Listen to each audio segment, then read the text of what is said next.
نرجع بالزمن لأمريكا القرن ال19. الناس كانت مهووسة وقتها بحاجة اسمها تحضير الأرواح، كانت موضة، والناس كانت بتحاول تتواصل مع حبايبهم اللي ماتوا من خلال خبطات على الحيطة أو حروف بتتكتب على ورق. لكن كان في مشكلة، الطريقة دي كانت بطيئة جدا ومملة. وهنا بقى ظهرت الفكرة، طب ما نعمل لوحة تسهل علينا التواصل مع العالم الآخر، لوحة عليها الحروف والأرقام، وكل اللي يشارك في الجلسة يحط صباعه على مؤشر صغير بيتحرك لوحده. وفي سنة 1891 واحد اسمه إيلايجا بوند سجل براءة اختراع اللعبة دي رسميا وسماها ويجا بورد. بس الغريب مش بس في الاختراع، الغريب في الاسم نفسه. في ناس قالت إن ويجا معناها نعم بلغتين، وي بالفرنساوي وجا بالألماني، يعني من أولها إجابة بالإيجاب، كأنها بتقولك أنا هنا فعلا.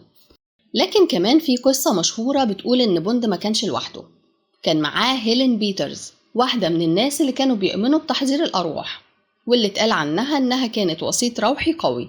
أثناء أول جلسة استخدموا فيها اللوحة علشان يعرفوا هيسموها إيه، سألوا اللوحة أنتي اسمك إيه؟ وفجأة المؤشر بدأ يتحرك لوحده وكتب كلمة ويجا. الكل اتصدم، سألوا معناها إيه؟ ولكن اللوحة ردت